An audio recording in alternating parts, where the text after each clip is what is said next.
Bom dia, igreja! A graça e a paz do nosso Senhor e Salvador Jesus Cristo. Que privilégio estar na casa do Senhor num dia como esse. Você parou para refletir isso, meus irmãos? Num determinado momento ali do culto, o Senhor me transportou para um carnaval de há 20 e poucos anos atrás. E eu só pude dizer, Senhor, gratidão por ter me alcançado, gratidão por ter me resgatado, gratidão. Gratidão. E muitos, milhões, estão cegos, perdidos. É um privilégio estar na casa do Senhor, louvando e adorando esse Deus nesse dia. A você que nos acompanha no YouTube, que a paz de Cristo lhe alcance e que essa palavra toque seu coração em nome de Jesus. O tema da ministração de hoje, seguimos com a série Cultura Manaim. Esse é o último episódio, o último sermão, o quinto sermão. Falaremos hoje sobre evangelismo. Já falamos sobre palavra, acolhimento, células, serviço e evangelismo, que são os 5 pilares da nossa igreja. E esses pilares sustentam a nossa visão. Qual é a visão da Igreja Batista Manaim Alphaville? Formar discípulos de Cristo que amam e servem. Não queremos formar curiosos, não queremos formar bajuladores, não queremos formar amigos de Jesus até a página 12. Jesus é um Jesus que ou você é discípulo dele, ou você não é nada. Não tem outra alternativa. Ou ele é Senhor de tudo, ou ele é Senhor de nada. E, consequentemente, se você se torna discípulo desse Cristo, você o ama e o serve. Amar como Jesus amou e servir como ele serviu. E essa série Cultura, já é o 2º ano que nós fazemos, e há um tempo atrás também muito disseminada com os líderes e com os voluntários da igreja, é porque nós tenhamos clareza do que é prioridade para a nossa comunidade de fé, o que nós valorizamos, e esses estudos também chegam nas células para que a gente tenha cada vez mais clareza. E eu queria compartilhar aqui 10 pilares da cultura Manaim, 10 pensamentos que nos definem. Eu acredito que é muito fácil visualizar aqui na nossa comunidade de fé. Nós somos acolhedores, nós amamos a palavra de Deus, nós valorizamos o pastoreio através de células, somos servos, não temos apego a títulos, e aqui pela fé, coloquei mais um adendo disso, somos evangelistas, porque esse pilar de evangelismo entrou na nossa igreja no último ano. Formamos líderes para dentro e fora da igreja, valorizamos a simplicidade, a excelência, somos solidários, valorizamos as crianças e os jovens, que são a igreja de hoje, e nossa adoração é multiforme, com hino, com louvor, dança e arte, que se fundem em adoração ao nosso Senhor. E o pilar evangelismo, ele surgiu de uma provocação do pastor Caio no ano passado, numa pregação específica do mês de maio. Ele perguntou: qual foi a última vez que você falou de Jesus para alguém? Qual foi a última vez que você levou alguém para Cristo? E foi um sermão um quanto confrontador, inclusive para mim. E o Senhor foi gerando isso ao ponto que evangelismo se tornou mais uma pilastra da nossa igreja. E cremos que o Senhor vai fazer grandes coisas, e é bem interessante que esses pilares eles vão surgindo ao longo do tempo. Primeiro era só palavra, depois era palavra e acolhimento eram a raiz da Manaim, depois vieram as células, o serviço ficou cada vez mais claro, com a clareza de um serviço que honre o nosso Senhor, e o evangelismo veio nessa concepção. E essas perguntas são perguntas um tanto quanto confrontadoras, porque as pessoas que lhe conhecem sabem que você é cristão? Qual testemunho temos dado para essas pessoas? Qual foi a última vez que você sobrenaturalmente sentiu a voz do Espírito Santo para vai lá, fala, vai lá, ora, vai lá, diz alguma coisa? Porque o reino é um reino espiritual, e nesse contexto do evangelismo, poucas vezes na história você vai ver casos de deofonia na cultura moderna. Jesus se apresentar, temos ouvido casos no mundo islâmico que muitas vezes ele aparece para uma pessoa e a pessoa se converte, mas são muito raros na história.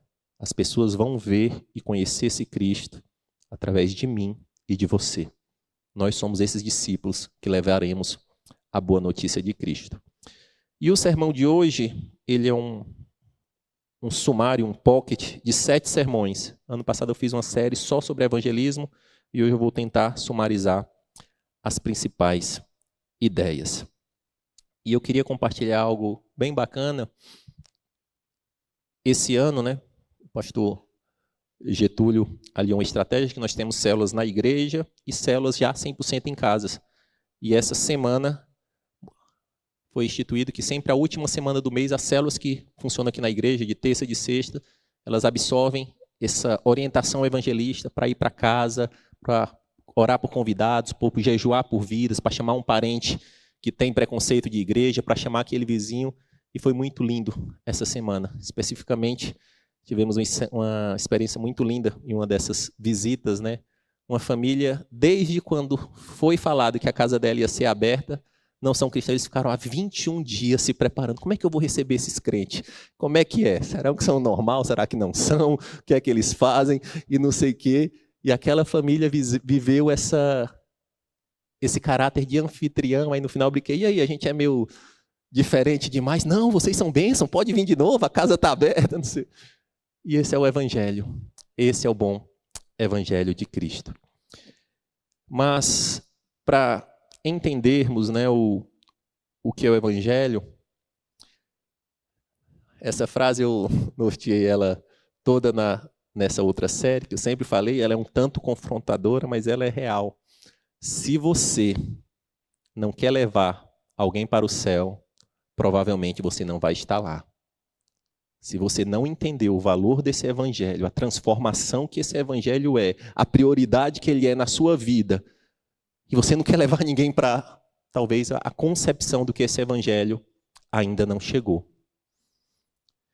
E por falar em evangelismo, nós temos que entender que evangelismo ele tem que ser ativo, ele tem que ser agressivo. Estamos vivendo aqui um mundo que o carnaval, sim, estão avançando cada vez mais. A perversidade, a maldade. Então, assim, o mundo na sua agenda perversa, ele não tem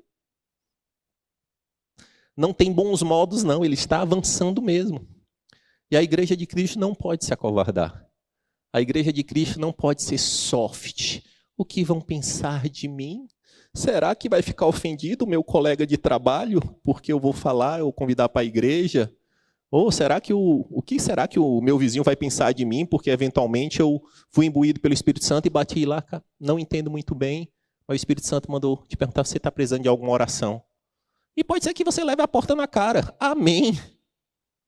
Mas pode ser que algo sobrenatural ocorra também.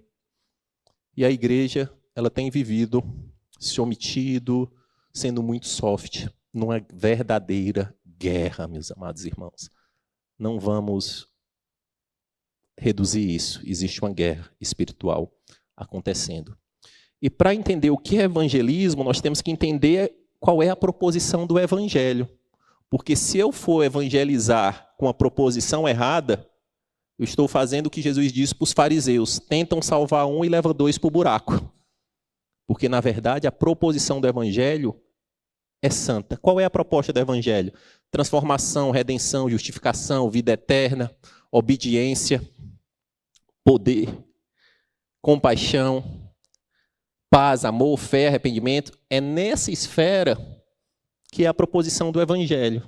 Nós temos que entender que o evangelho se propõe a esse nível de transformação. Não, mas eu sou um evangelista, mas eu quero dizer que o evangelho vai te fazer rico, vai te dar saúde, vai te dar prazer, vai te dar saúde emocional, status, poder, relevância, vitória, conquista, amizade, sucesso profissional, você vai ficar mais confiante em si mesmo. Não é evangelho. Isso não é a proposição do evangelho. O Senhor, com a sua forma, graça, amor e misericórdia, ele pode atuar nessas áreas também. Mas não é isso que ele se comprometeu. Ele não está preocupado com a nossa felicidade sobre as nossas perspectivas. Ele está preocupado com a nossa transformação segundo o caráter de Cristo e com a vida eterna. Porque se nós pregarmos um falso evangelho, evangelizarmos de falsa errada, a gente vai viver o que a gente tem visto. As pessoas não querem Jesus Cristo, as pessoas querem um resolvedor de problema. É triste, mas é verdade. E eu falo isso com o pastor com todo o temor do coração, que às vezes você vê questões, exemplo de uma pessoa com dificuldade num casamento que seja, e chega e um fala, e outro fala, e briga, quebra pau, mas eu não vejo nenhuma preocupação em conhecer o verdadeiro Cristo e se tornar um discípulo dele. Eu só quero resolver o problema que o meu cônjuge não me enche a paciência ou se molde ao que eu quero. Mas não existe transformação sem existir um verdadeiro cristão. Você nunca vai viver um casamento bíblico, um profissional bíblico, se você não se tornar um cristão. E nós temos que entender. Júnior, mas não dá like. Misericórdia, o Senhor não chamou por like. Ah, Júnior, mas a pessoa não vai gostar. Misericórdia. Jesus não estava nem aí para isso. Quando ele pregou um sermão mais duro, que até os discípulos que conheciam disseram, mestre, acabou o ministério. Está todo mundo indo embora. E qual foi a resposta do nosso mestre? Vocês querem também? Ele disse, para quem iremos, Senhor? Só tu tens palavra de vida eterna. E é bem interessante, é bem intrigante. Quem quer um mundo melhor? Para os nossos filhos, netos, para a nossa geração? E por que nós não evangelizamos? Porque a história nos mostra que quando os grandes avivamentos aconteceram, bar fechava, não tinha mais cliente. Isso nos escritos da igreja lá dos grandes avivamentos da Europa falava. Os caras das tabernas, que era o centro nervoso daqueles vilarejos, quebravam porque não tinham mais quem consumir. Quando o evangelho entra, o político corrupto vai lá e abole a escravidão, como aconteceu na Inglaterra. Porque foi através de corações convertidos que eles tiveram que negar e fornecer a liberdade dos escravos. E muitas das vezes a gente quer um país melhor, ou até uma vizinhança melhor, ou um condomínio melhor. E a confiança vai ser no síndico? Vai ser no prefeito? Vai ser no político? Vai ser no seu chefe? Só em Cristo. Então, se queremos... Júnior, eu não posso resolver o problema do Brasil. Resolva do seu vizinho do lado. Se ele for um crente, vai ser melhor. Resolva do seu condomínio, resolva da sua empresa. E o contexto de evangelismo, meus amados irmãos, ele está na Bíblia do Antigo ao Novo Testamento. Por quê? Porque a Bíblia é uma história de capa a capa sobre o encontro com Jesus Cristo. É um livro que sempre vai apontar para a glória de Cristo, seu amor por nós. E evangelizar nada mais é do que tornar Cristo conhecido. Não caiam nesse engano. Mas eu não estudei teologia. Ah, mas eu não sei isso, mas eu não sei aquilo. Fale o que Cristo fez na sua vida e torne ele conhecido.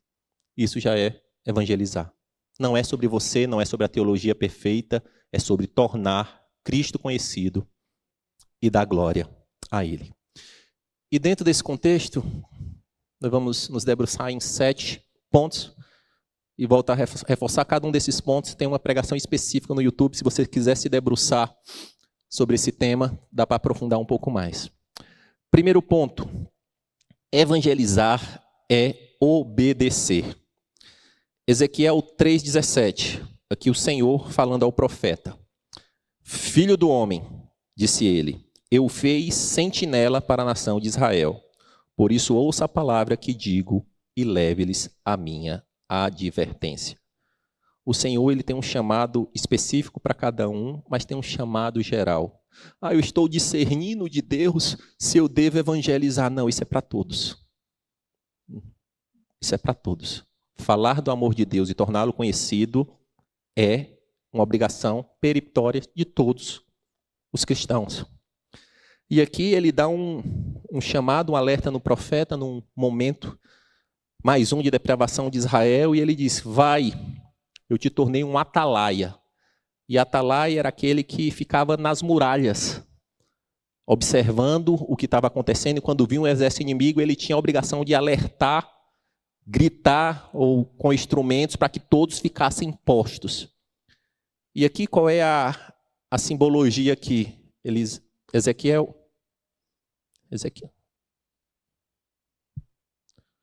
Seria que no sentido de eu lhe tornei uma atalaia espiritual. E o grande grito que você tem que alertar é: a morte eterna está vindo aos galopes e vai lhe encontrar, se você não conhecer esse bom mestre.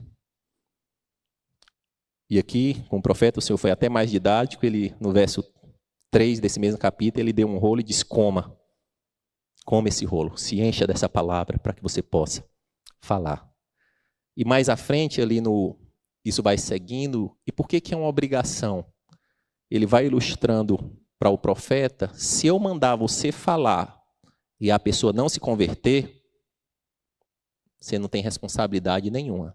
Mas se eu mandar você falar e você não for, a responsabilidade dessa vida é sua. Foi nesse nível de comprometimento que o Senhor falou com o grande profeta. Valorize o Evangelho. Ponto 2. Aqui, ensino de Cristo, uma parábola bem conhecida, Mateus 13, 44 ao 46. O reino dos céus é como um tesouro escondido no campo. Certo homem, tendo-o encontrado, escondeu de novo, e então, cheio de alegria, foi e vendeu tudo o que tinha e comprou aquele campo. E ele segue. O reino dos céus também é como um negociante que procura pérolas preciosas. Encontrando uma pérola de grande valor, foi e vendeu tudo o que tinha e a comprou. Nesses dois casos, do tesouro e da pérola, ambos não tinham a concepção do valor verdadeiro daquilo, e quando encontram, eles pegam tudo o que têm, vendem pelo que encontraram. Então o Evangelho, meus amados irmãos, ele é extremamente valioso. Ele é extremamente poderoso. Ele não está em liquidação, ele não tem Black Friday, ele não é banana de feira. Ele não precisa ser diluído. Jesus não nos deu essa autoridade. Não nos deu essa autoridade de rebaixar o valor do Evangelho, que teve o preço da cruz do próprio Deus, para a gente fazer negociada. Não, vai lá, mas eu consigo dar 50% de desconto aqui nas tuas obrigações com o Evangelho, para ver se você fica. Não. Tudo. Foram e venderam tudo. Olha o que o apóstolo Paulo falou sobre esse mesmo contexto em Filipenses 3:8. Mais do que isso, considero tudo como perda, comparado com a suprema grandeza do conhecimento de Cristo, Jesus, meu Senhor, por cuja causa perdi todas as coisas e as considero como esterco para ganhar a Cristo. Paulo, fazendo uma reflexão do preço que ele pagou para encontrar essas coisas, coloca numa balança. Cristo, coloca tudo o restante da vida, ele falou, eu coloco como esterco, não tem valor nenhum. E, infelizmente, nós estamos vivendo uma era de diluir o Evangelho, que está se tornando quase um placebo. Uma cápsula falsa, que quando vê você não acha. Não acha mais cruz, não acha mais santidade, não acha mais obediência, não acha mais renúncia, não acha mais amor, não acha mais misericórdia. Um Evangelho centrado em resolver o problema imediato do homem. Isso não é o Evangelho. E o Senhor, entre você não fazer, é melhor do que você fazer errado. Entre você não pregar o verdadeiro Evangelho, não pregue. Entre você rebaixar o sacrifício da cruz de Cristo, não sacrifique. Lembre-se, o nosso mestre, ele não deixou letras miúdas no Evangelho.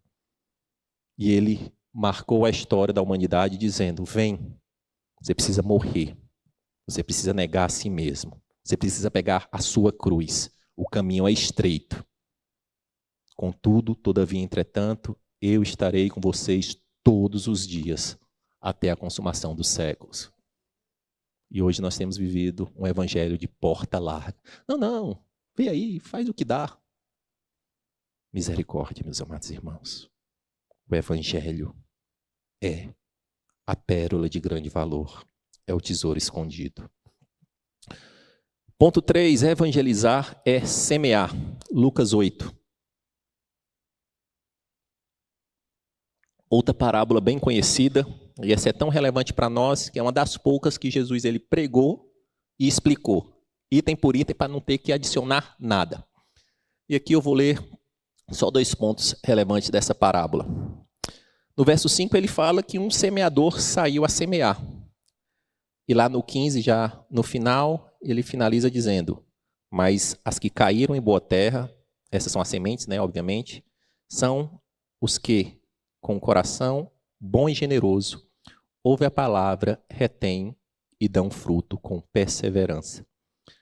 O nosso papel, meus amados irmãos, é ser tão somente esse semeador. Nós não conseguimos garantir que o solo é fértil, nós não vamos conseguir garantir essa relação de causa e efeito que eu preguei hoje, quando efetivamente essa semente germinou. Por isso que eu sou muito reticente com aquela questão. Eu levei fulano para Jesus. Amém? Você pode ser aquela pessoa que foi a face de Cristo, que discipulou, que cuidou, mas você não sabe quantos ao longo do caminho foram jogando semente, e ali germinou. Você não sabe qual é o grande momento. Talvez graciosamente você assim, eu sou aquele que vi a árvore florescer, por graça de Deus, e reguei um pouco. Talvez faça um pouco mais de sentido. E o nosso compromisso é semear. O Senhor não nos cobra resultado. Até porque nessa palavra, minimamente, ele diz que a taxa de conversão é 25%. De 4 solos, apenas 1 frutificou. Existia o que ficou à beira do caminho, existia o solo pedregoso, existia o solo espinhoso. Mas eles nos chamam e continuam dizendo, semeadores, saiam a semear. Ponto 4. Os sofrimentos podem evangelizar.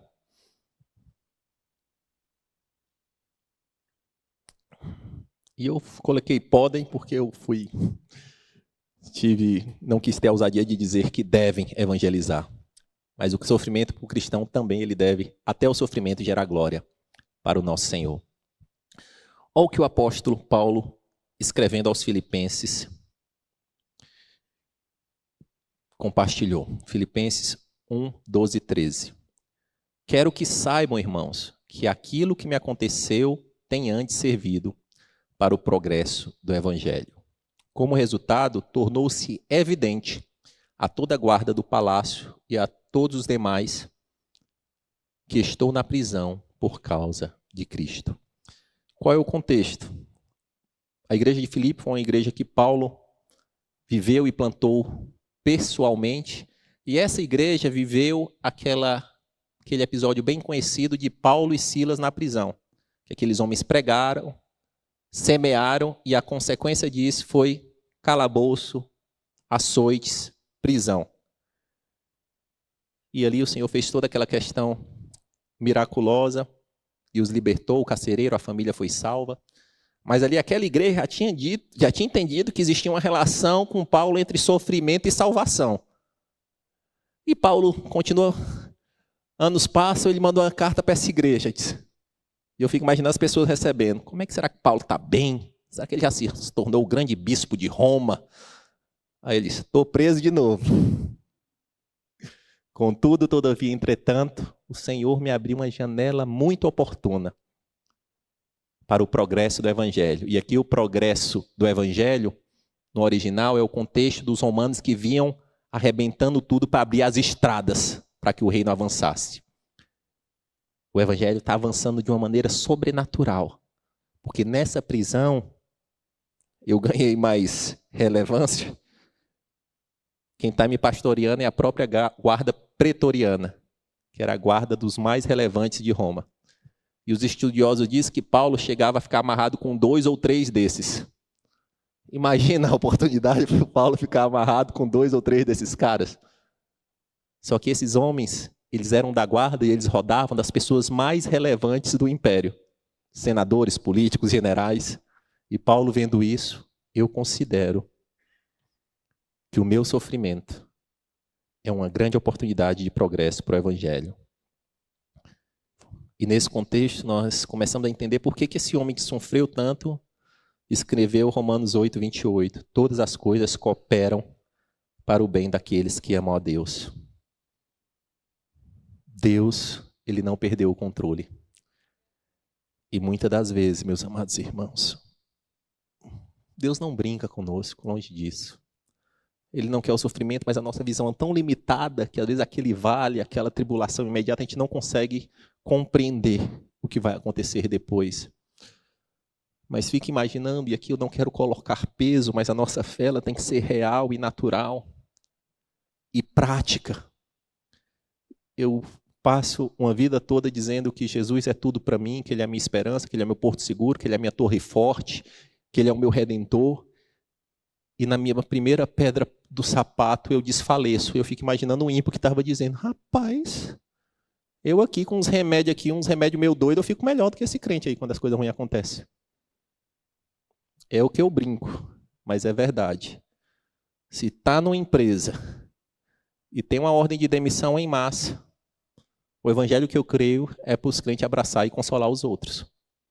Calma, você tem esperança, não é tudo isso não. Vamos, o Senhor é fiel. Então, os sofrimentos também podem e devem ser oportunidade para que o evangelho avance. Até porque o mundo, para suportar sofrimento, drogas, vícios, alucinógenos, uma série de coisas para eles tentarem sair da realidade para suportar o sofrimento. E como é que pessoas, tipo a Renatinha, passando o que ela está passando, uma luta com um câncer, ela vem no domingo, com poucas forças, e abre a voz para adorar esse Deus. Se isso não é evangelho, o que é evangelho, meu irmão? Como é que eu posso, com a pedra no sapato, e dizer que Deus é bom e é fiel, que quando qualquer pedra que eu tropeço, eu nego a fé que eu digo? Gente, o mundo está cansado de uma fé falada e não vivida. Eu não tenho dúvida. Eu creio, em nome de Jesus, a Renatinha está na reta final. E o testemunho do trabalho dela vai levar pessoas para Cristo, no hospital, em todos os locais. Porque esse é o Cristo que nós conhecemos. Aquele que nos ajuda a suportar os fardos. Ponto. E aqui finalizando, e aqui Paulo escrevendo a Timóteo, nesse mesmo contexto, para dar esperança ao seu filho na fé, ele escreveu, Timóteo 2,9, sou preso como um criminoso, mas a palavra não está algemada. Eu estou preso injustamente, mas enquanto eu tiver boca, enquanto eu puder falar, a palavra não está algemada. Ponto 5. Evangelizar é transbordar. Aqui é um contexto bem conhecido de todos, um encontro, todos, é muito, mas da grande maioria, o encontro de Jesus com a mulher samaritana no poço. E aqui é um contexto que a mulher precarizada da sociedade chega no horário e encontra o mestre naquele poço. Eu vou sintetizar essa história, e Jesus começa uma conversa com ela, umas perguntas, e ali e tal. E o final dessa história, ela entendendo que Jesus era a própria água viva. A verdadeira água viva que mataria toda a sede dela. E é bem interessante que ela, no decorrer da conversa, ela fala...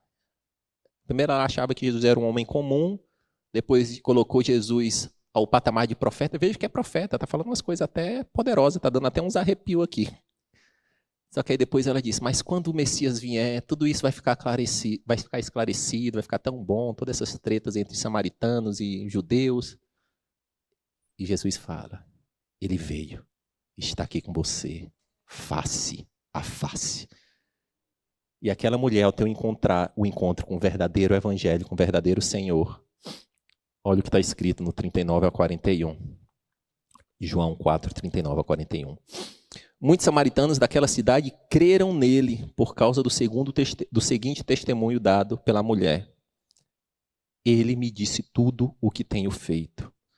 Assim, quando se aproximaram dele, os samaritanos insistiram que ficasse com eles. E ele ficou 2 dias, e por causa da sua palavra, a palavra da mulher, o testemunho dela e a palavra pregada de Cristo, muitos creram. Essa mulher era uma mulher à margem da sociedade, muitos casamentos, muita frustração. E ao encontrar esse Cristo verdadeiro, ela vai evangelizar com a única estratégia que ela tinha, que era falar o que aconteceu há pouco tempo antes. E uma cidade, uma multidão, vai se encontrar com o mestre e tem um verdadeiro encontro. E passam 2 dias com ele. Então aquela mulher, ao receber essa água da viva nela, ela transbordava Cristo. Eu fico imaginando uma mulher que estava sem o Espírito Santo, com o Espírito Santo, que andava talvez sem credibilidade, sem nada, chegar numa cidade. Estou pouco preocupada com o que vocês achavam que eu era. Não é sobre mim, mas eu encontrei o Messias. Eu encontrei o Messias. E é bem interessante, meus amados irmãos, que a gente não pode perder os detalhes. Os mesmos discípulos de Cristo, treinados, foram lá pegar alimento para o mestre e não trouxeram uma única vida. Chegaram lá perdidos. Ô, Senhor, trouxe a comida aqui e tal. E no mundo espiritual, algo sobrenatural acontecendo grandiosamente, através de uma mulher que encontrou o mestre e transbordou. Ponto 6. O evangelho é para todos. Temos que dizer isso ainda hoje, meus amados irmãos. Nesse mundo polarizado, nesse mundo seletivo. O evangelho é para todos. Aqui um outro contexto bem conhecido, amplamente conhecido, é o encontro de Pedro com Cornélio. Pedro, o grande líder da igreja daquela época, junto com Paulo, junto com Tiago. E ali, até aquele momento, o evangelho era só para os judeus. Até os próprios apóstolos de Jesus tinham essa concepção, que o evangelho era para aquele povo eleito do Antigo Testamento. E ali, milagrosamente, o Senhor dá um sonho a Cornélio, que era um líder romano, um centurião, e dá um sonho também para Pedro, e de uma forma sobrenatural esses sonhos se entrelaçam, até Pedro, um homem extremamente duro, porque para o judeu ele não podia entrar numa casa, estar com comunhão com alguém que não era judeu. E ali Pedro pega alguns dos seus e chega para essa visitação com Cornélio. Cornélio quer se prostrar para Pedro. Pedro diz, não, eu não sou digno de ser adorado, é só o Senhor. E ali fica naquela situação, ambos entendendo o que deveria acontecer. Mas aí, quando a razão impera, tem muitas vezes que tem que vir um sobrenatural para quebrar todo o protocolo. Versos 44 a 48. Enquanto Pedro estava falando essas palavras, o Espírito Santo desceu sobre todos os que ouviam a mensagem. Os judeus convertidos que vieram com Pedro ficaram admirados que o dom do Espírito Santo fosse derramado até sobre os gentios, pois os ouviam falar em línguas e exaltando a Deus. A seguir, Pedro disse, pode alguém negar água, impedindo que esses sejam batizados? Eles receberam o Espírito Santo como nós. Então ordenou que fossem batizados em nome de Cristo. Depois pediram a Pedro que ficassem com eles alguns dias. Isso aqui, gente, foi às vezes você tem aqueles filmes, tem aquela série que tem aquele adicional, né? Que ele rende mais um pouquinho. Isso aqui foi o Pentecoste parte 2. Os apóstolos viveram o Pentecoste, o grande Pentecoste, mas o Senhor ele reproduziu uma experiência semelhante, menor, com aqueles homens sem valor para os judeus. E quando Pedro vê aquilo, que um gentio romano que opreendia os judeus, o Pedro vê naquele mesmo poder, naquele mesmo mistério, ele diz, posso eu negar água para batizar se o Espírito Santo já veio e já quebrou todo o protocolo? E ali Pedro leva Cornélio e todos os seus às águas. E ali é uma grande luta com a religiosidade. Ainda bem que Pedro era um cara convicto e forte na igreja. Que aí os outros, não, Pedro, não pode. Vê o que eu vi. Eu vi o Pentecoste parte 2, meus irmãos. Eu vi o Pentecoste parte 2. E eles estão lá, fiéis, rendidos a esse Senhor. Nós temos que entender, meus amados irmãos, que o evangelho é para todos. Para o rico, para o pobre, para o solitário, para o que tem família, para o de direita, para o de esquerda. para o culto, para o iletrado. E também, principalmente, puxa na sua memória a pessoa mais perversa que você tem na sua mente. O evangelho é para ele também, como foi para nós. No mundo espiritual, nós não somos muito melhor do que eles. A diferença é que o Senhor nos encontrou e o Senhor nos vê pelo sangue de Cristo. Até aqueles que professam aqueles piores crimes que vimos, se o Senhor for apresentado e ele se arrepender, instantaneamente ele se torna irmão. E quem é filho adotivo não escolhe o irmão que tem. Reclamar muito, Deus fala, vai lá para o orfanato de novo, seu legalista religioso. Isso é cômico se não fosse real. Mas nós temos vivido uma igreja de rótulos.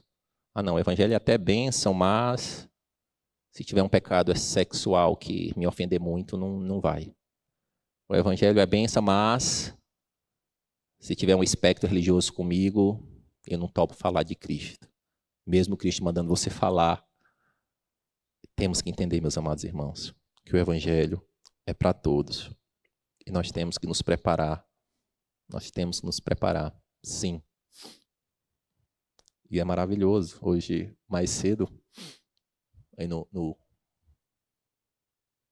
saguão, os irmãos comentaram que tem um irmão que está na nossa comunidade há um pouco tempo e tal, e se batizou e está na comunhão dos irmãos, vivendo e tal, e ele está numa dificuldade em se libertar de um determinado vício, que é o cigarro. Na igreja hipócrita, como assim? Se batizou e ainda está fumando? E você se batizou e ainda está mentindo? Você ainda se batizou e ainda está extorquindo? Você se batizou e ainda está julgando? Óbvio que ele tem uma vantagem de nós. Tem um mês de caminhada. E está ofendido, lutando contra isso, com todas as armas. E eu creio que em nome de Jesus vai ser liberto. Mas nós temos que viver uma igreja que saia dessa hipocrisia de máscara, onde todo mundo é perfeito. E quer apresentar um evangelho como se fosse um evangelho que liga um botão e a pessoa desliga. Não. Jesus se apresenta e nos transforma conforme a sua estratégia. Tem alguns que Deus faz que a pessoa, como é o testemunho do pastor Caio, se converteu num dia, parou de beber e de fumar exatamente naquele dia. Glória a Deus. Tem outros que Deus faz de outra forma. Nós temos que entender, meus amados irmãos, que é exatamente o que a parábola lá do banquete do filho do rei nos ensina. Deus tentou chamar os bons e eles rejeitaram, que foram os judeus. Agora chama toda a raça de esculhambado mesmo. Traz aqui para o banquete para sentar à mesa. Aí tem, nessa parábola, assim, se você se acha bom, você está fora. A única forma de você estar dentro do banquete é reconhecer que você é esculhambado e que precisa, pela graça de Deus, sentar à mesa do mestre. Amém? Ponto 7. Evangelizar a grande comissão.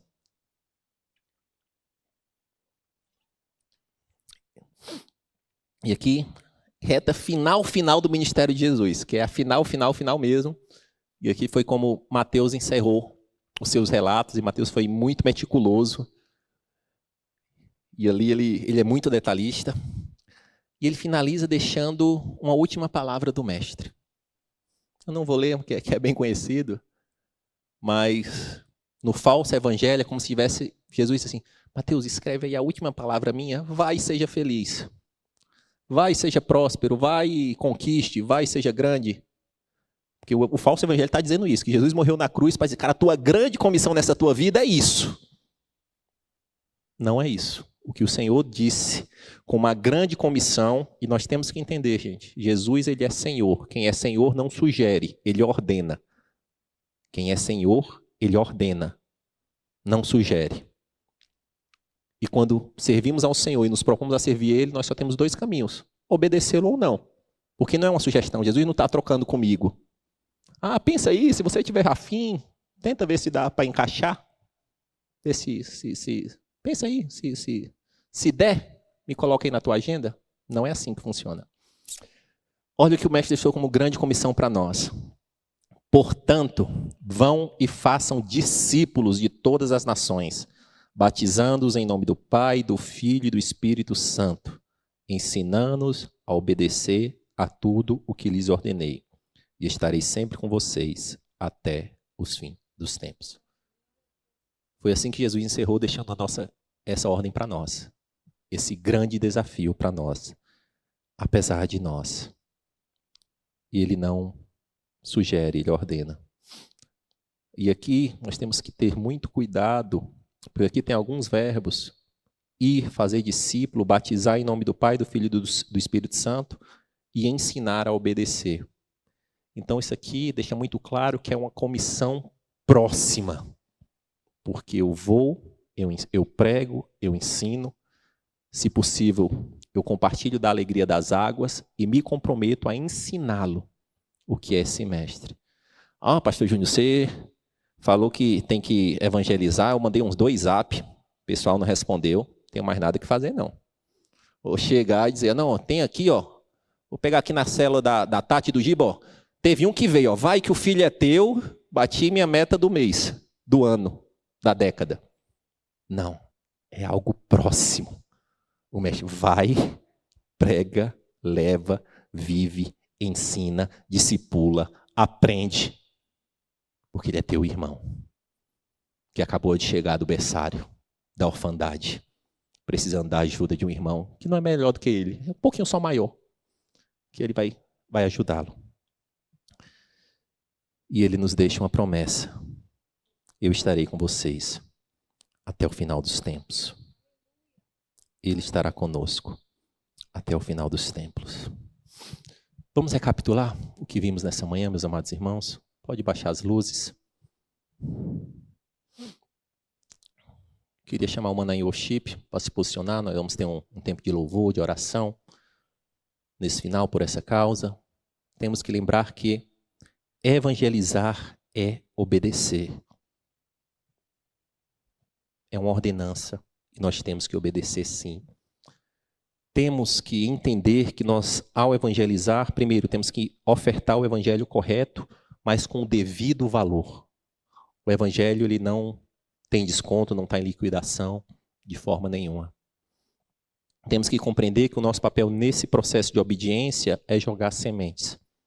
O Senhor, ele dá o crescimento no solo fértil. Temos que entender que os sofrimentos podem evangelizar. Paulo viu a prisão com os guardas pretorianos como uma grande possibilidade de levar Cristo. O nosso evangelho ensina assim. Evangelizar é transbordar com o que temos, do jeito que temos. A mulher samaritana foi lá e falou desse amor. Temos que compreender que o evangelho é para todos. Para todos. E evangelizar, sim, é uma grande comissão, é uma grande ordenança. E isso aí, meus amados irmãos, uma igreja que tinha dificuldade com evangelizar, não é algo novo, não. Desde sempre.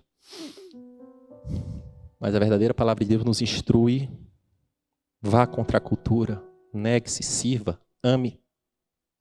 Ame como eu vos amei, sirva como eu lhes servi. Propague essa pérola que você encontrou de grande valor.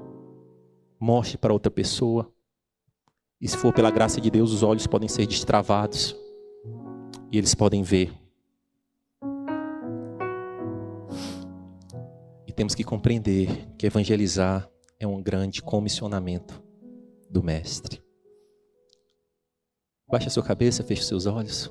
Tenha um momento de oração, de reflexão com o nosso Senhor. E eu volto a algumas perguntas que eu fiz no início. Qual foi a última vez que você falou de Cristo para alguém? As pessoas que te conhecem sabem que você é cristão? Tem alguém na sua pauta de oração que você está orando por conversão?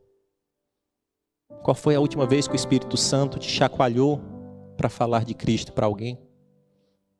Você quer realmente ir por céu?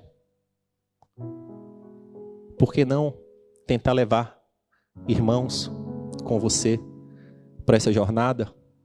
Queremos um mundo melhor, uma sociedade melhor, porque não confiamos que o Evangelho é sim esse agente transformador de corações.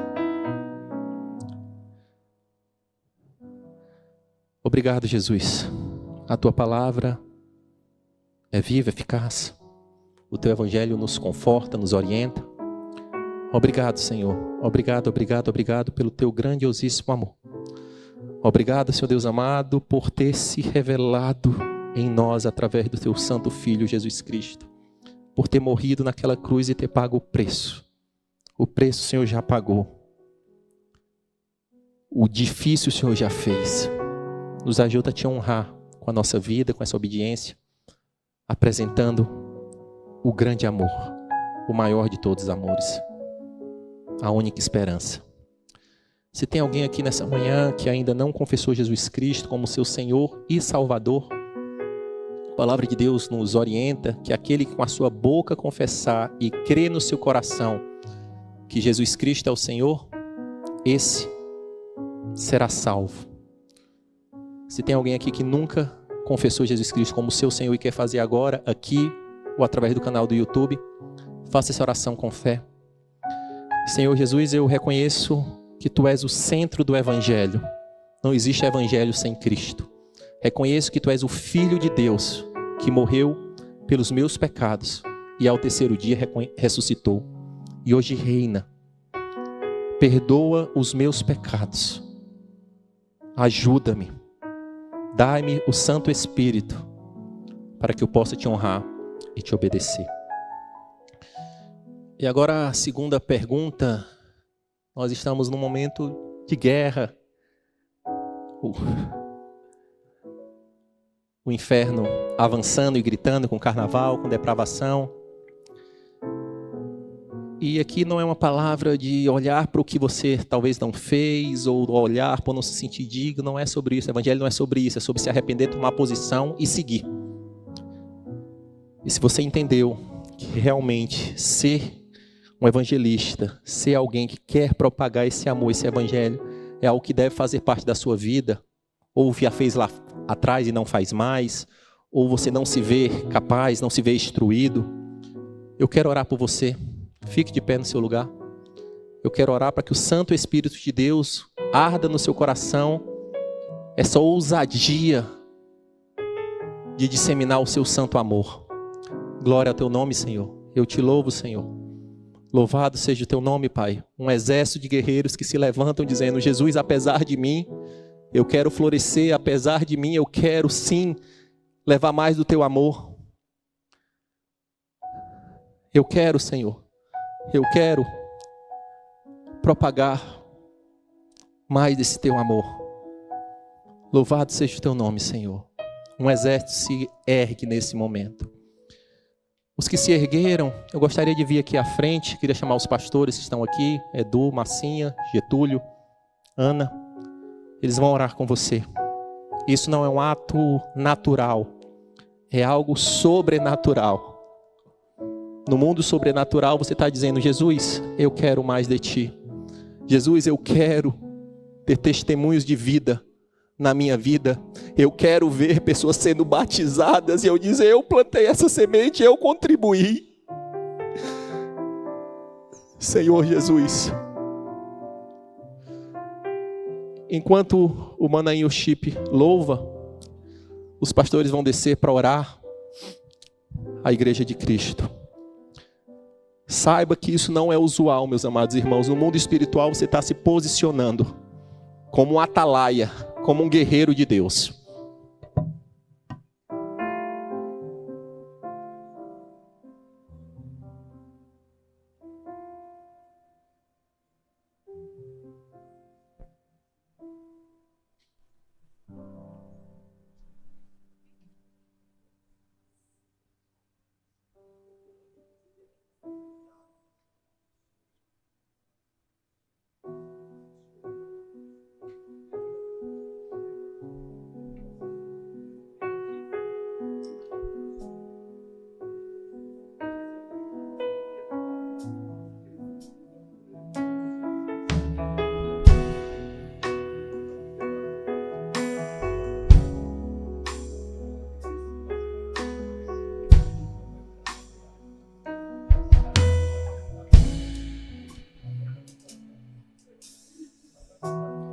plano para salvar, um pacto para selar, silêncio no céu. Resgate e salvação encheu seu coração, ele nem hesitou.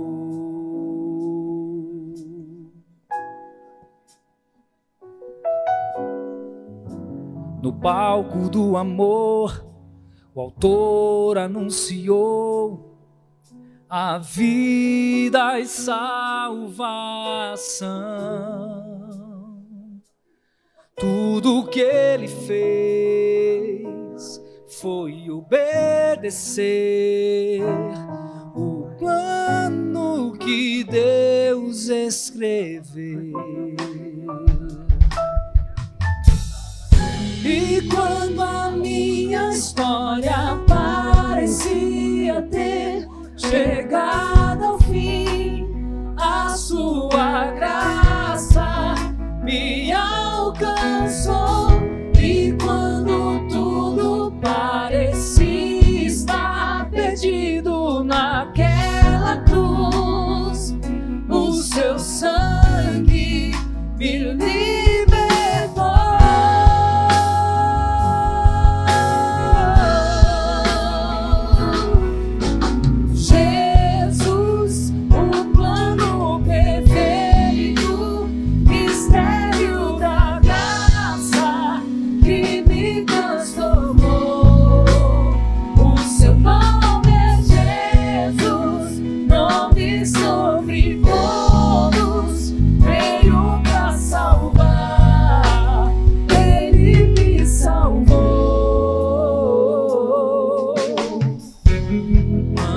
Salvar, um pacto para selar, silêncio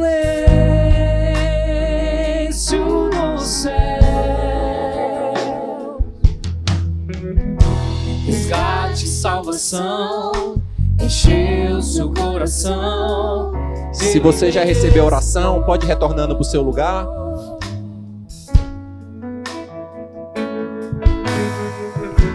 No palco do amor, o autor anunciou a vida e salvação. Tudo que ele fez foi obedecer o plano que Deus escreveu. E quando a minha história parecia ter chegado ao fim, a sua graça me alcançou. E quando tudo parecia estar perdido naquela cruz, o seu sangue me libertou.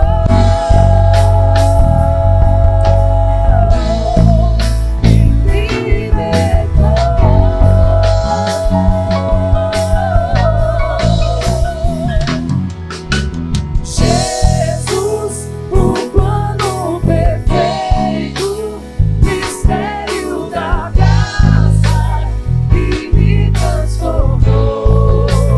O seu nome é Jesus, nome sobre todos, veio pra salvar, ele me salvou.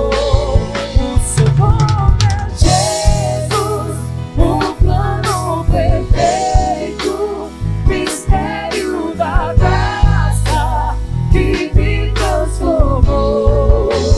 O seu nome é Jesus, nome sobre todos, veio pra salvar, ele me salvou.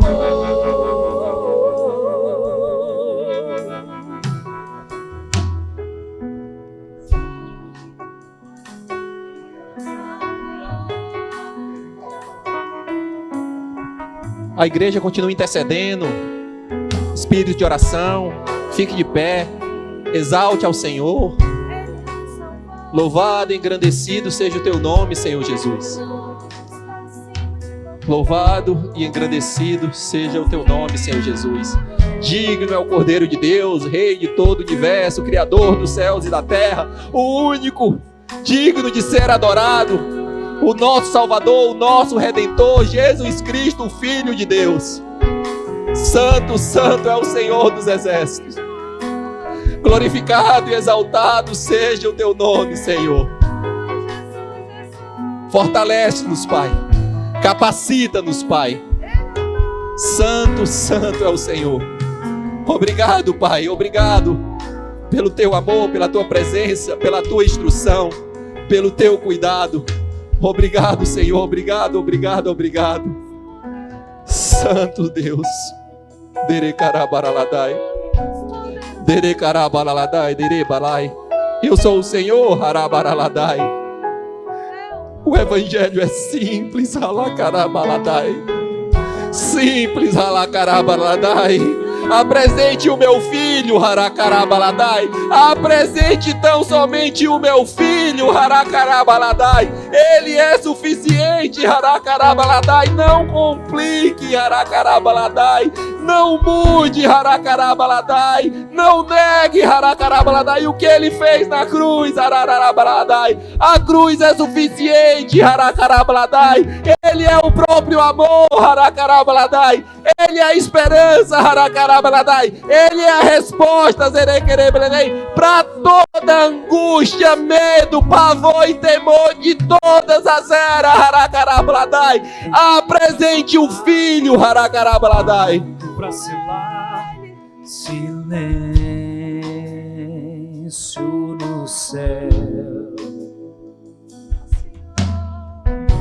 resgate e salvação encheu seu coração, ele nem hesitou.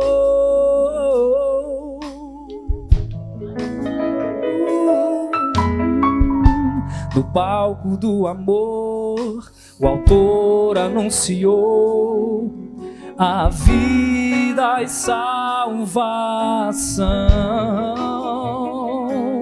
Tudo que ele fez foi obedecer o plano que Deus escreveu. E quando a minha história parecia ter chegado ao fim, a sua graça me alcançou. E quando tudo parecia estar perdido naquela cruz, o seu sangue me libertou.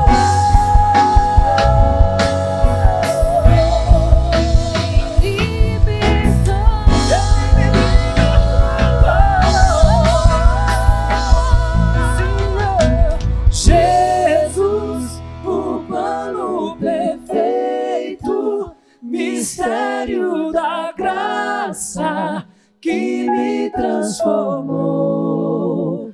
O seu nome é Jesus, nome sobre todos, tenho pra estar. Ele me salvou. Aplauda ao Senhor, toda honra e glória ao Senhor Jesus. Glorificado e exaltado seja o teu nome, Senhor. Obrigado. Gratidão, Senhor. Erga as suas mãos como quem recebe. E eu queria só orientar: o que nós fazemos no campo espiritual é espiritual. O inimigo das nossas almas, ele é o mestre da distração. Que você recebeu aqui, passe a orar sobre isso, passe a escrever, passe a guerrear como um verdadeiro evangelista. Porque se você não se posicionar, amanhã já vai entrar uma distração. Seja intencional. Busque no Senhor. Senhor, qual é a pessoa, qual é a estratégia? Que o amor de Deus, o Criador do plano perfeito, que a graça de Jesus Cristo, o centro de todo evangelho, e que a comunhão, a consolação do Santo Espírito de Deus, que nos convence, seja com você, com a sua casa, Vão na paz, em nome de Jesus. Excelente domingo, excelente feriado.